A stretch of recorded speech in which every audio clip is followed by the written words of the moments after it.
The year is 2022, and Kirby and the Forgotten Land was just released on the Nintendo Switch. This game marked a momentous occasion for the Kirby series. Kirby and the Forgotten Land is the first ever mainline, fully 3D Kirby game. This was a huge challenge for HAL Laboratories. They've been wanting to make a fully 3D Kirby game since they were developing Kirby 64, but they kept running into troubles that prevented it from happening. With the combined efforts of Shinya Kumazaki and Tatsuya Kamiyama, they bring in what they described as a new era for Kirby. Will Kirby's first true foray into 3D be just as good as the prior games, or will the problems they worried about shine through? Let's find out.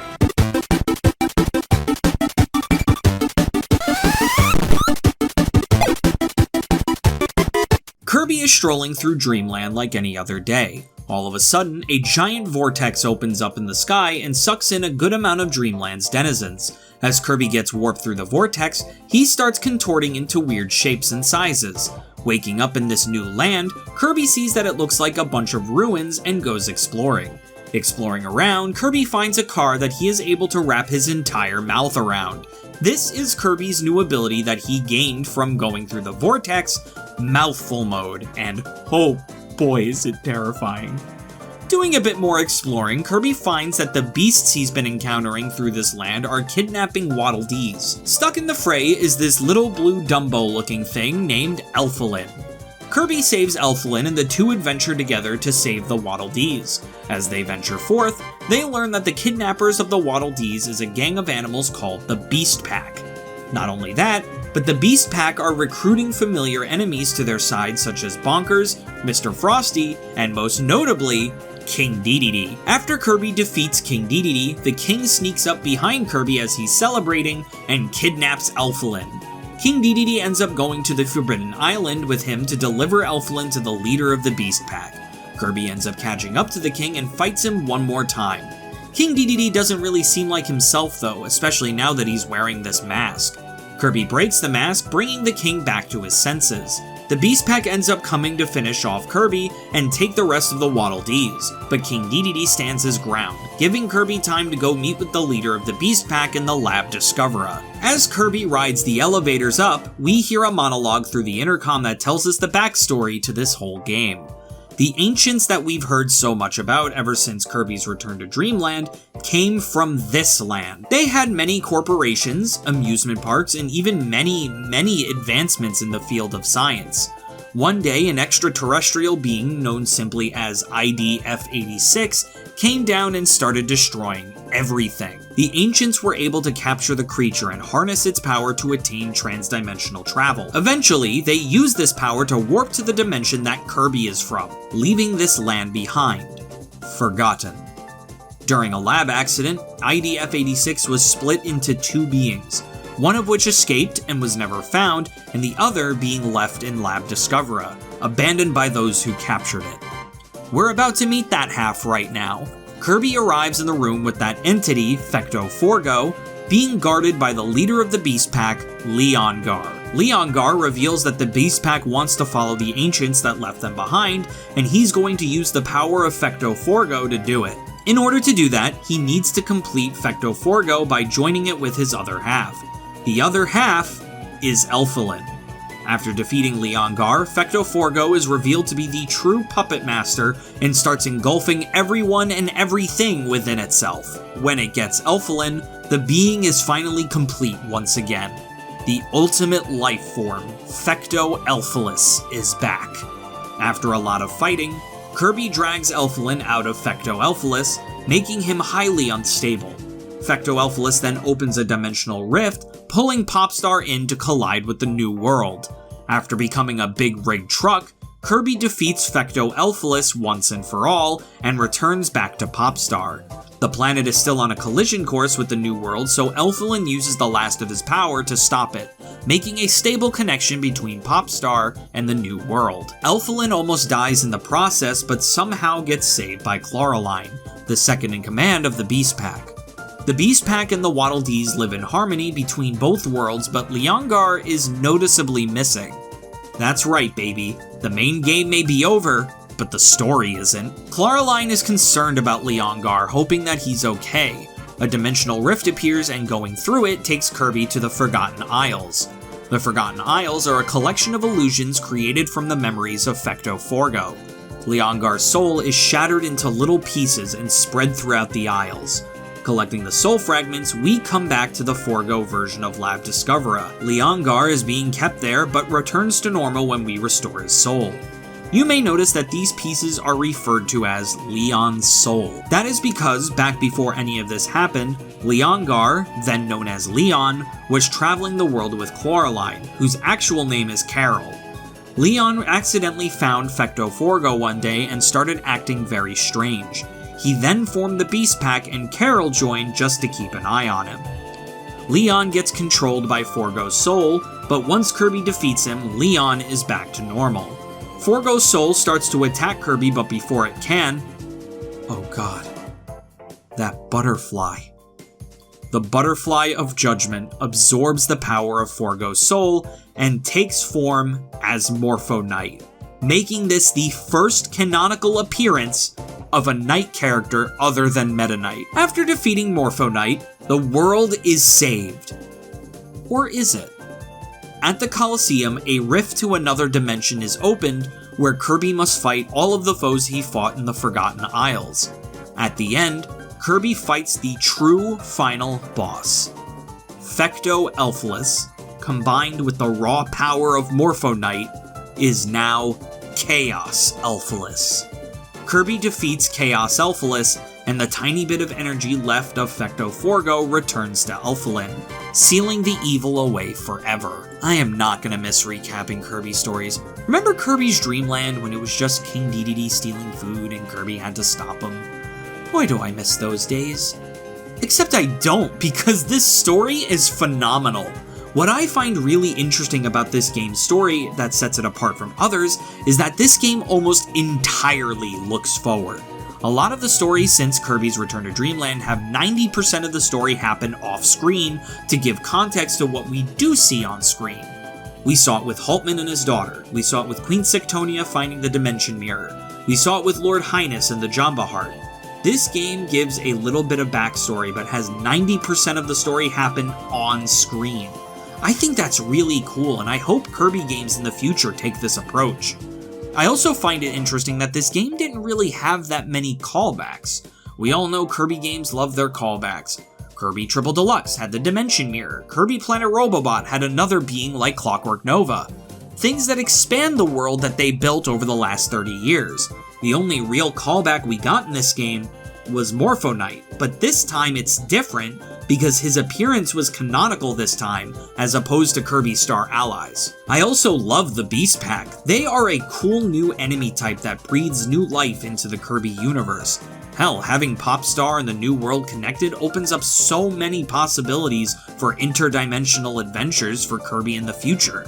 I've seen fan theories going around that King Dedede originally came from the New World and was brought to Dreamland, and honestly, if that's true, I'd love to see that explored.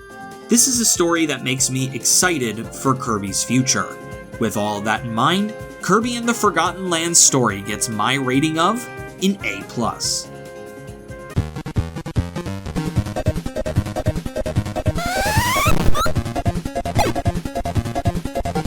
The gameplay of Kirby and the Forgotten Land is your standard Kirby fare.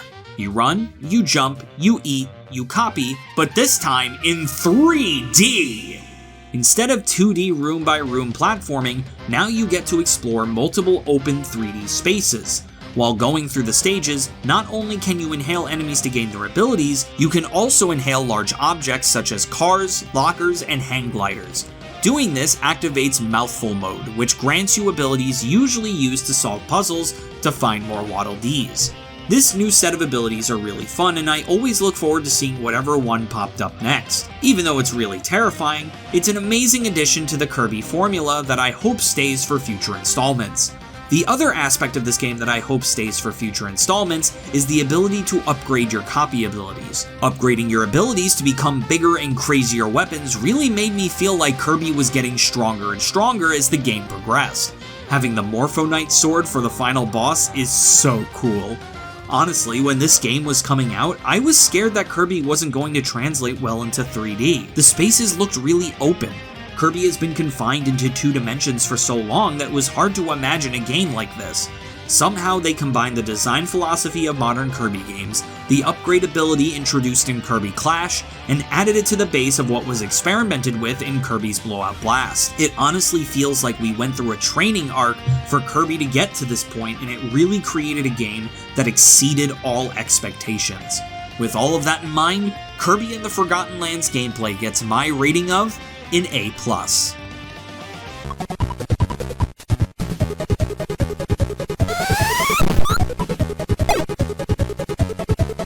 Oh my god, the presentation of this game. Jesus Christ, where do I even begin? I have to say, for the past couple of games, it's been really tough to talk about the presentation of these games.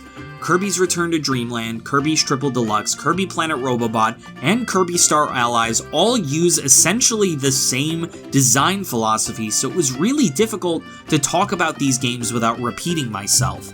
That's why I would look more into things like theming, or certain levels that stood out above the rest. This game though, I have got a lot to say about how this game looks. This is the most beautiful Kirby game to date. The giant open worlds are vibrant, complex, and just such a pleasure to look at. Going from sunny beaches to grimy factories to desert wastelands, it's just all so cool. Every single level is unique and no level blends in with another. As for the music, nothing short of beautiful.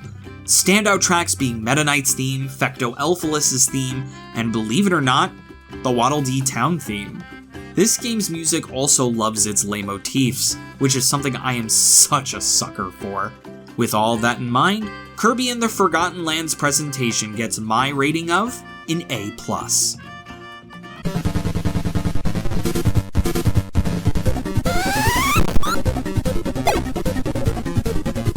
Alright, there is a lot to do to complete Kirby and the Forgotten Land. First, you must beat the main game by defeating Fecto Elfilis. Along the way, you must save every Waddle Dee in the game. Every stage has anywhere between 9 and 11 Waddle Dees for you to save. The first 3 comes from beating the stage. Then you get another 3 to 5, depending on the stage, from finding them hidden throughout the levels, usually at the end of a hidden sub-room. There's also 3 missions you must complete per stage to award you the final 3 Waddle Dees.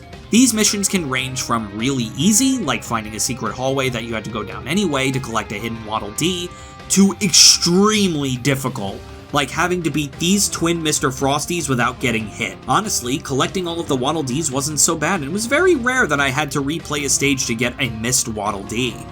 Next, you must beat the Forgotten Isles mode and collect every piece of Leon's soul. The best comparison I can give this mode is that it's the 3D version of Heroes of Another Dimension from Star Allies. Not that difficult, really fun, and doesn't take that long, plus the ending of a canon Morpho Knight is so worth it. I also find it really nice that the game tells you when you've collected every part of Leon's soul in a room. That's what I call completionist-friendly game design. Next, you must beat all 3 levels of the Colosseum: the Meta Knight Cup, the Ultimate Cup, and the Ultimate Cup Z. The only tournament that's even a little difficult was the Ultimate Cup Z. Bring in a powered Morpho Knight sword and it becomes cake. The last requirement for completion is to get every gacha capsule in the game. That's right, even though we escaped the second dimension, we did not escape the gacha. Most of the gacha capsules can be obtained through the gacha machines or can be found in the stages, but there are a few that unlock from doing certain things around town. This is how they incorporate sub-games. You must beat the Tilt and Tumble game on the hardest difficulty, as well as the Waddle Dee Cafe minigame.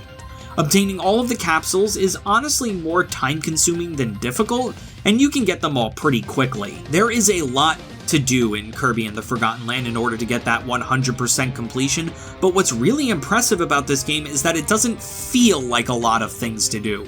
All of the completion requirements are legitimately fun to get, and I would 100% this game again and again. I recommend you guys do the same.